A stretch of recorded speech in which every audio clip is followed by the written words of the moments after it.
Agora vamos falar um pouquinho sobre processos internos. Então, não basta você ter um controle ali na sua empresa somente de negócios, de vendas, né? Parte comercial.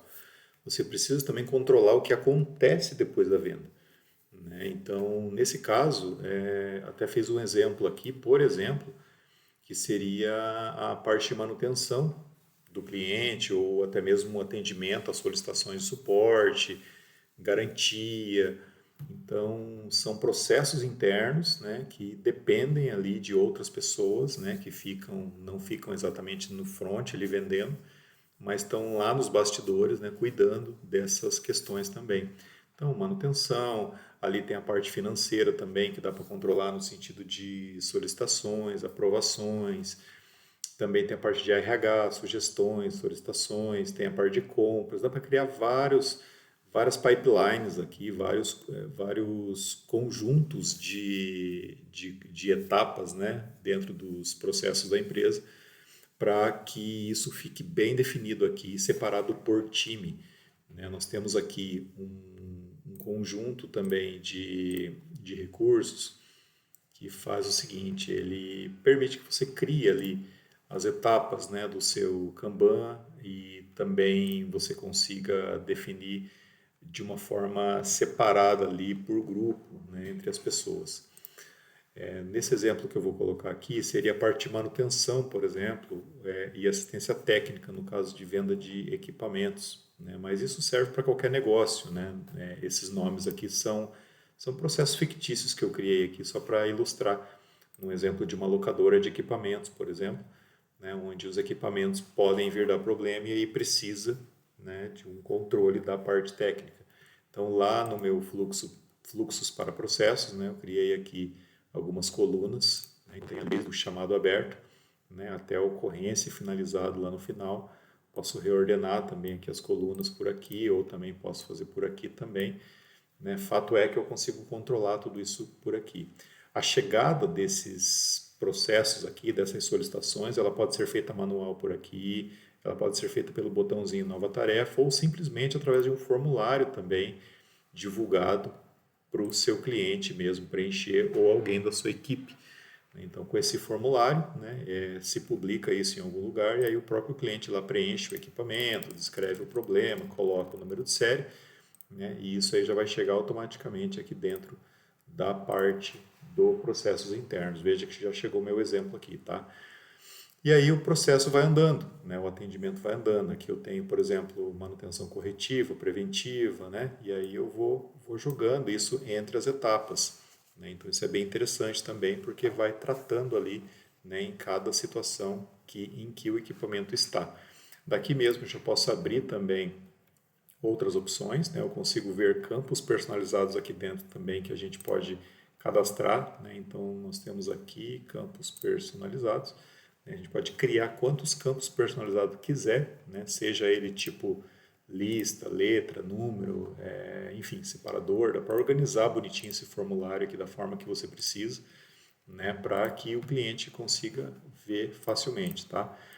Feito isso, né, você tem aqui também, aqui vamos naquele exemplo que eu tinha criado, né, então eu tenho aqui a descrição do problema chegou para mim, né, o número de série chegou ali para mim, o tipo de manutenção eu acabei esquecendo de colocar no formulário, mas também poderia ter colocado para o próprio cliente selecionar, né, e aí aqui dentro a gente vai ver as situações, né, outras opções, outras informações, né? Então tenho status, posso abrir um chat já com a minha equipe aqui e conversar com eles, posso abrir um WhatsApp diretamente com o cliente também, posso já redefinir aqui proprietário dessa tarefa, responsável, incluir participantes, alterar aqui os marcadores, né, que são etiquetas da tarefa também.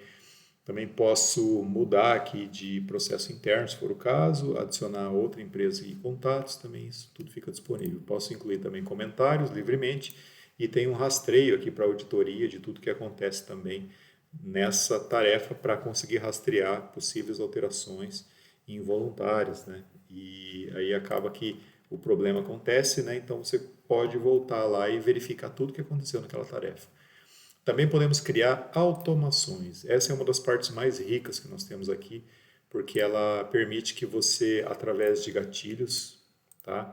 E através de condições e também de ações, você consegue enviar mensagem automaticamente para o chat da tarefa, você consegue notificar o responsável, o participante, adicionar comentário, você consegue comunicar o cliente através de mensagem automática por WhatsApp, enviar um e-mail para o cliente, gerenciamento da tarefa, você consegue alterar status, alterar prazo, alterar responsável, adicionar participantes, e no momento desse vídeo a gente já tem mais outras 5 ou 6, né, ações que estão chegando aqui já para implementar nesse recurso de automações. Como que acontece isso? Você vai arrastando a tarefa entre as etapas e simplesmente as automações que estão para acontecer acontecem automaticamente, né, sem você ver. E o que acontece fica registrado aqui no histórico também, né, da tarefa para conseguir rastrear depois, tá? Isso é muito legal também, que aqui você consegue definir aqueles mesmos filtros que eu já falei em outras telas, né?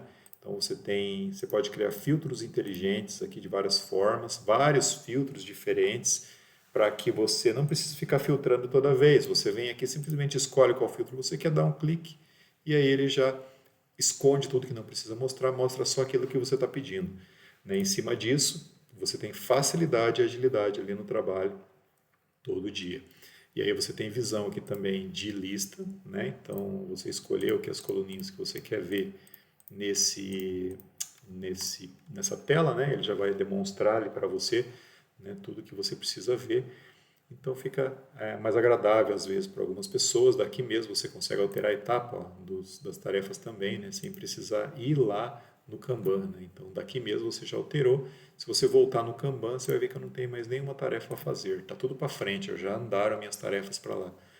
Daqui mesmo eu consigo alterar o status, ó, pendente, executando, né, concluído. Consigo automatizar isso também, por exemplo, eu quero que quando chegue aqui no equipamento finalizado, ele já altere para concluído automaticamente. Posso fazer isso também. Não existe essa automação agora, então eu não criei isso, então ele vai ficar pendente, não tem que alterar manual, mas eu posso colocar isso automático. Daí quando eu mudar para cá, ele já muda aqui para concluído automaticamente também. Posso esconder os concluídos da minha lista, se eu quiser ver só os em andamento, também incluo mais um filtrinho aqui, né? Quero somente ali os status, né, que sejam pendente e executando, né? Olha lá, ele já escondeu os concluídos, né? Então isso é legal também para a gente poder já ver facilmente as coisas acontecendo, né? Então, a parte de tarefas, né, juntamente com as tarefas individuais, né, processos internos ali são bem importantes também serem tratados dentro da empresa com certa atenção, porque isso define a boa qualidade na prestação de serviço, né? Então é interessante, e o Office Desk ele está totalmente integrado em todos os âmbitos, né? Então desde tarefas, juntamente com os negócios lá que estão sendo conversados com os clientes, né? Então, desde a parte da venda até os processos internos, tudo isso, né, você consegue controlar aqui no Office Desk, né? Então, consulte a gente aí também para outros processos, né? Passe o cenário para nós, da tua empresa, de como que você está trabalhando hoje, né? A gente vai te ajudar a configurar tudo isso, né, para você conseguir ter uma boa gestão centralizada aqui dentro, né, e não deixar nada mais no papel ou planilha. Certo? Vamos lá então, até a próxima.